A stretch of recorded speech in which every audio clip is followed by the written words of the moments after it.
اعوذ باللہ من الشیطان الرجیم بسم اللہ الرحمن الرحیم ولا تقتلوا النفس التي حرم اللہ الا بالحق.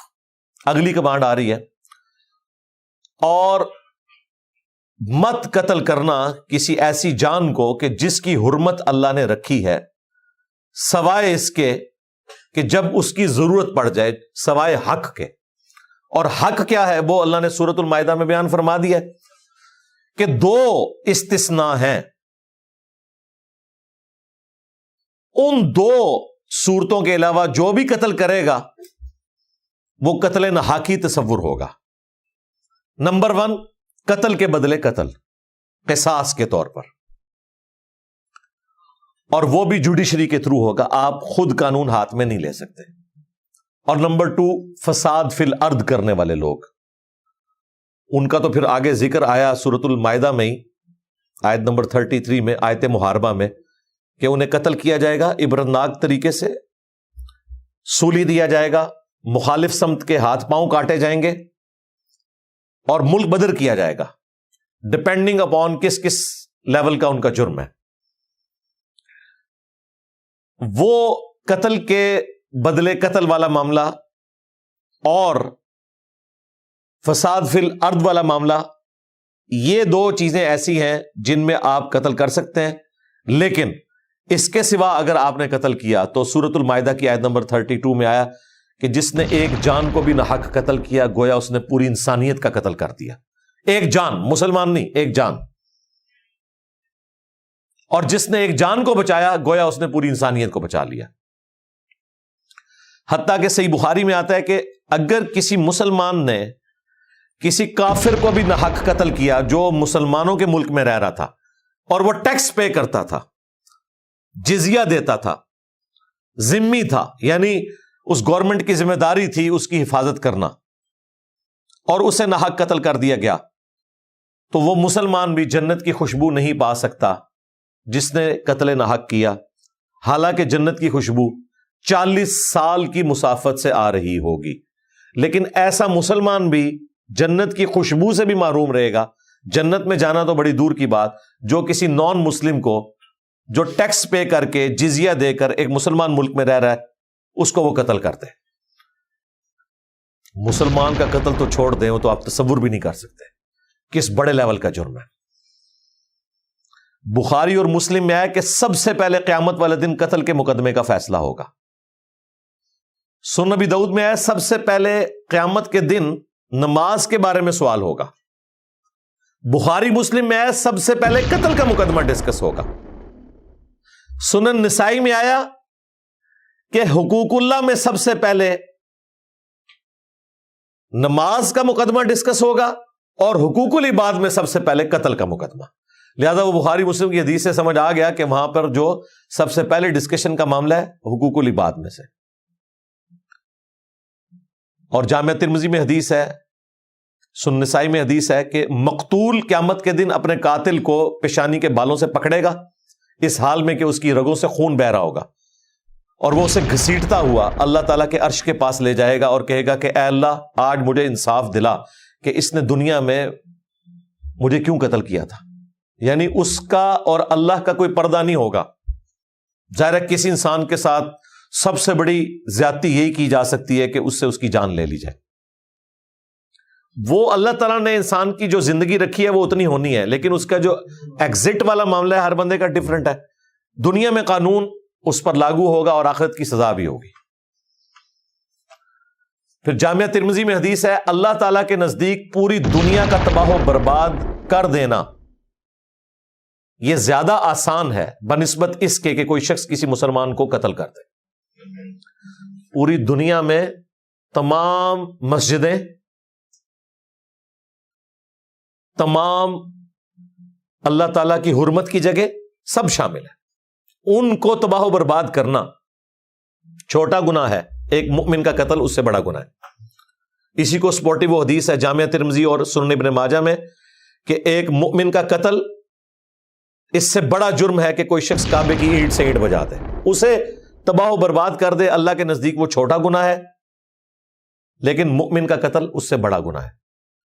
جامعہ ترمذی میں ایک حدیث ہے اور اسے سپورٹو صحیح بخاری میں حضرت عمر کا قول بھی ہے کہ اگر زمین و آسمان کی ساری مخلوقات مل کر صرف ایک مومن کو قتل کر دیں، اللہ تعالیٰ پوری کائنات کو جہنم میں پھینک دے گا صرف ایک مومن کے قتل ناحق کے بدلے میں۔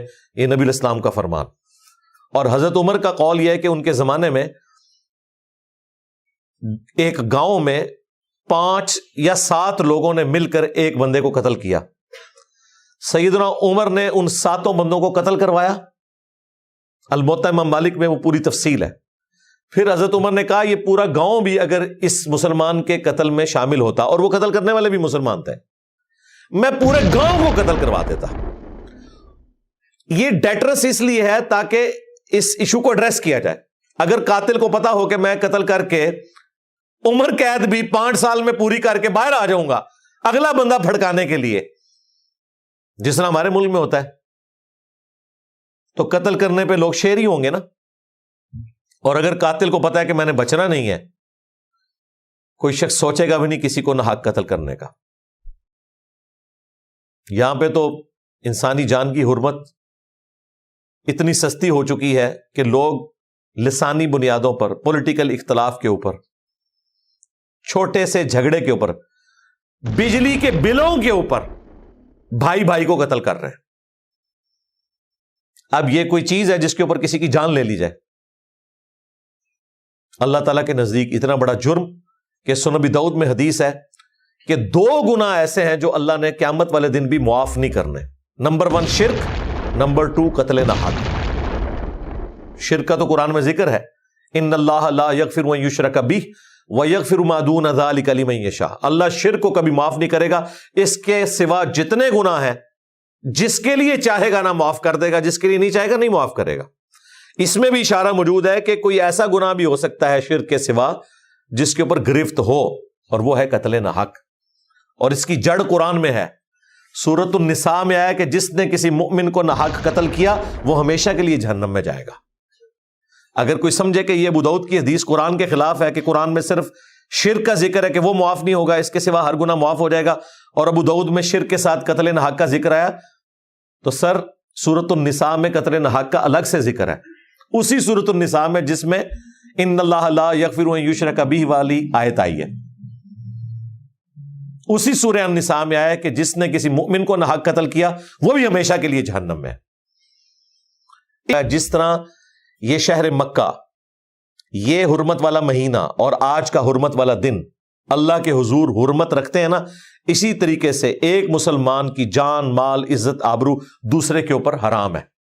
یہ اس لیے بتایا کہ لوگ کعبے کی حرمت کا تو خیال رکھیں گے، 10 دفعہ سوچیں گے کعبے کی بے حرمتی کرتے ہوئے، لیکن کسی کی جان، مال، عزت، آبرو لوٹتے ہوئے شاید نہ سوچیں، اور یہی پریکٹیکلی ہوا ہے۔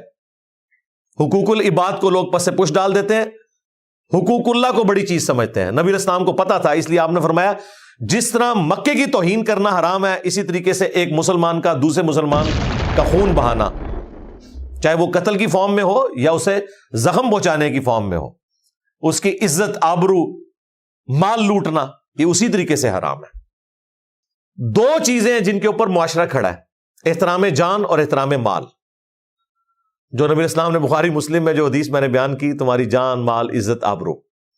احترام جان، احترام مال۔ احترام جان میں زندگی بھی آتی ہے، عزت بھی آتی ہے، اور دوسری چیز احترام مال۔ مال میں مال بھی آتا ہے، مکان بھی آتا ہے، جائیداد بھی آتی ہے، جو فائنینشل کسی کے ایسٹس ہیں ان کو نقصان پہنچانا۔ احترام جان، احترام مال نہیں ہے تو وہ معاشرہ نہیں چل سکتا، وہ تباہی کا شکار ہوگا، اور اسے انشور کرنا ہے جوڈیشری نے۔ ہمارے ملک میں جوڈیشری کا حال آپ کے سامنے ہے۔ یورپ اور امریکہ بغیر دین کے اس لیے چل رہا ہے کہ جوڈیشری ہے، جو سیدنا علی کا قول ہے کہ کوئی معاشرہ دین کے بغیر تو چل سکتا ہے، انصاف کے بغیر نہیں چل سکتا۔ اتنی برائیوں کے باوجود لوگ خوشحال ہیں، اس لیے کہ احترام جان بھی ہے، احترام مال بھی ہے۔ یہ نہیں کہ وہاں جرائم نہیں ہوتے، لیکن جرم جب ہو جاتا ہے تو بھائی وہ اسٹیبلش کرتے ہیں۔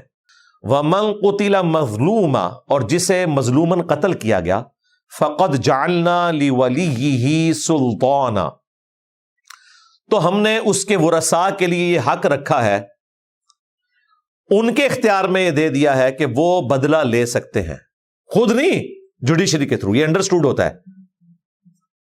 فلا یسرف فی القتل، لیکن وہ قتل میں اسراف نہیں کر سکتے. یہ نہ ہو کہ انہوں نے ہمارا ایک بندہ مارا ہے، ہم ان کے 10 ماریں گے. قبائلی سسٹم میں ایسا ہی ہوتا تھا. وہ کہتے تھے ہماری اسٹرینتھ کیسے شو ہوگی، اگر ایک کے بدلے ہم نے ایک قتل کیا تو اس کا مطلب ہے کہ ہم تو ان سے زیادہ بھاری نہیں ہے. تو یہاں پہ ہے کہ اسراف نہیں کرنا، قتل کے بدلے قتل ہوگا. انہ کان منصورا، بے شک مقتول کے ورثاء جو ہیں ان کی مدد کی جائے گی کہ قاتل سے بدلہ لے کے دیا جائے. یہ کون کرے گا؟ جوڈیشری کر سکتی ہے، عدالتوں کا کام ہے، انہوں نے کرنا ہے. ایک شخص تو فرد واحد تو کچھ بھی نہیں کر سکتا، اس کا قبیلہ بھی کیا کر لے گا اگر سامنے والا قبیلہ جو ہے وہ اسٹرانگ ہے. تو جوڈیشری کے تھرو ہوگا، قانون کو امپلیمنٹ کر کے پورے نظام کے تحت یہ ہوگا. خود آپ قانون ہاتھ میں نہیں لے سکتے.